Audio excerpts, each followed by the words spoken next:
Iran Israel जंग और अफगान रजीम के खिलाफ ऑपरेशन ग़ज़्व-उल हक़ बेअक वक्त दो बड़ी जंगों में पाकिस्तान की खारजा पॉलिसी क्या है।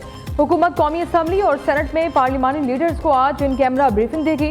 वज़ीर आज़म शहबाज शरीफ की पार्लिमानी लीडर्स और अपोजिशन लीडर्स को शिरकत की दावत। हुकूमती और अपोजिशन रहनुमाओं को ईरान इसराइल जंग में पाकिस्तान की खारजा पॉलिसी, सिफारती कोशिशों से मुतालिक तफसीली ब्रीफिंग दी जाएगी।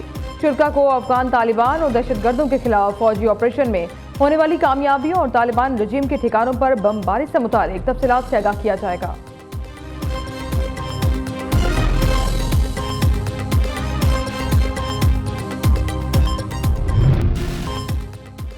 अमेरिका के ईरान में तकरीबन 2000 अहदाफ पर हमले, 17 बहरी जहाज़ों को तबाह करने का दावा।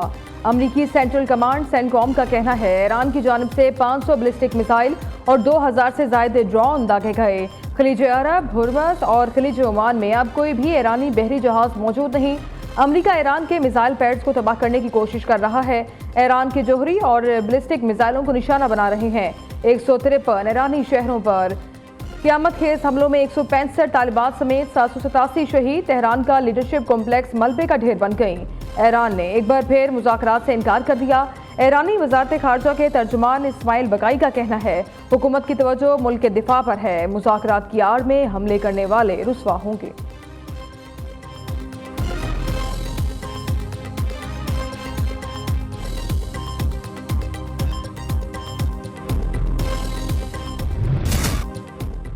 ईरान की इसराइल और अमरीकी तनसीबात पर हमलों की 16वीं लहर जारी। तेल अवीव, यरूशलेम, हीफा में ईरान के मिसाइल हमले।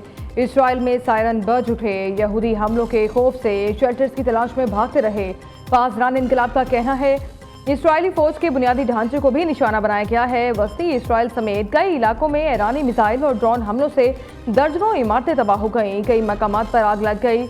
ईरानी फौज और पासदारान इनकलाब की जानिब से मुसलसल यूएई, दुबई, कुवैत, कतर और अमरीकी अड्डों को निशाना बनाया जा रहा है। ईरान ने अमेरिका के सबसे बड़े और महंगे तरीन रडार सिस्टम को भी निशाना बनाने का दावा किया है। $1 अरब मालियत का ये रडार पूरे खित्ते की निगरानी करता है। सऊदी दारुल हुकूमत रियाज में भी अमरीकी सफारतखाने पर ड्रोन हमला, CIA स्टेशन की छत तबाह। गैर मुल्की मीडिया के मुताबिक ये वाज़ेह नहीं हो सका कि हमले में CIA एजेंट या एहलकार हलाक या जख्मी हुए हैं या नहीं।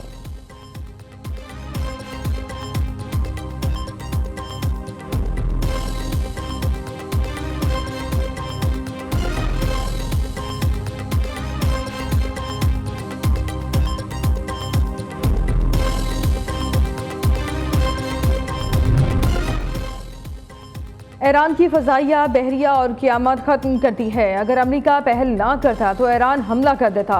मैंने खुद इसराइल का हाथ ईरान पर हमले के लिए बढ़ाया। बहुत से लोग इस्तिस्ना के लिए दरख्वास्त कर रहे हैं। ये लोग किसी भी वक्त हथियार डाल देंगे। हमलों की नई लहर शुरू होने वाली है। अमरीकी सदर ट्रंप की जर्मन चांसलर से मुलाकात में मीडिया से गुफ्तगू। कहा ईरान को बड़े नुकसान के लिए तैयार रहना चाहिए। डेमोक्रेट्स लवर्स हैं, बरतानिया से खुश नहीं। स्पेन से तमाम तिजारत खत्म कर रहे हैं। जंग खत्म होने पर तेल सस्ता हो जाएगा। ज़रूरत पड़ने पर अपनाए हुर्मुज़ में कमर्शियल जहाज़ों के साथ अमरीकी नेवी जाएगी।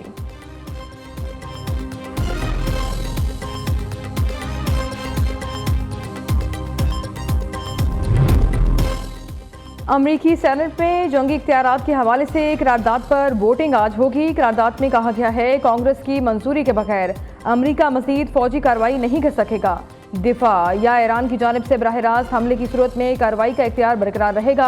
करारदाद senator Tim Kaine, Chuck Schumer और एडम शेफ ने पेश की, जिसका मकसद सदर डोनाल्ड ट्रंप को ईरान के खिलाफ मज़ीद फौजी कार्रवाइयों से रोकना है।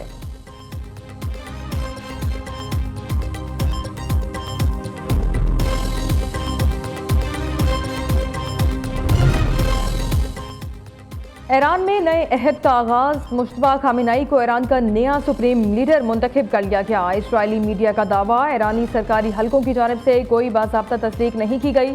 इसराइली मीडिया के मुताबिक मजलिस खबरगार ने आज मुश्तबा खामिनाई के नाम की मंजूरी दी।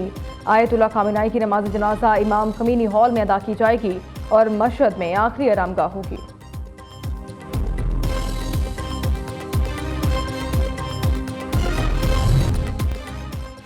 अमाराती हुकूमत का ईरान पर हमले के लिए अपनी फ़ज़ाई हदूद इस्तेमाल न होने देने का ऐलान। मुत्तहिदा अरब अमारात को अपने दिफा का मुकम्मल हक हासिल है। वज़ीर मुमलिकत बराए बैनुल-अक़वामी ताउन की प्रेस ब्रीफिंग। तर्जुमान वज़ारत दिफा ने कहा, ईरान ने शहरी इलाकों को निशाना बनाया, 3 अफराद जाँ बहक, 68 जख्मी हुए। ईरान ने 186 मिसाइल हमले फायर किए, 172 को नाकाम बनाया।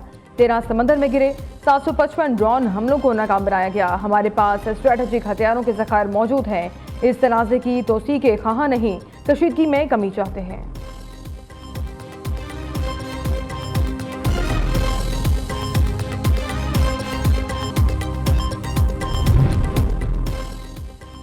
यूक्रेन और इसराइल की मदद अमेरिका को महंगी पड़ गई। 1 माह में दिफाई मिसाइलों के खत्म होने का खदशा। वॉल स्ट्रीट जर्नल की रिपोर्ट के मुताबिक यूक्रेन और मशरिक़ वुस्ता के तनाज़ात में इंटरसेप्टर मिसाइलों के बेदरेक इस्तेमाल ने अमरीकी दिफाई ज़खायर को 1 माह में ख़त्म होने के दहाने पर पहुंचा दिया है। मिसाइलों की पैदावार में सुस्ती और बढ़ती हुई तलब के बाइस माहिरीन ने खबरदार किया है कि अगर फौरी पैदावार न बढ़ी तो बहरुल काहिल में चीन के खिलाफ अमरीकी दिफाई सलाहियत मफलूज हो सकती है, जिससे वाशिंगटन को अपनी जंगी हिकमत अमली पर नजरसानी करनी पड़ेगी।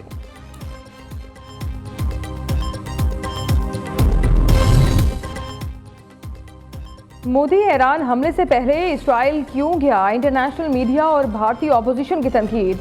मोदी के दौरा इसराइल ने आलमी सतह पर भारत को शर्मिंदगी से दोचार कर दिया। ईरान पर हमले से एन कबल इसराइल यात्रा की टाइमिंग ने संगीन सवालात खड़े कर दिए। मोदी ने दौरा इसराइल में नेतन्याहू को ईरान के खिलाफ मुमकिन इमदाद की यकीन दहानी कराई। साबिक अमरीकी वजीर दिफा के मुशीर के मुताबिक अमरीकी बहरिया ईरान के साथ बढ़ती कशीदगी के दौरान भारतीय बंदरगाहें इस्तेमाल कर रही है। दी वायर के मुताबिक मोदी का असल हदफ नेतन्याहू के जरिए शाम तक रसाई और खुशनुदी था।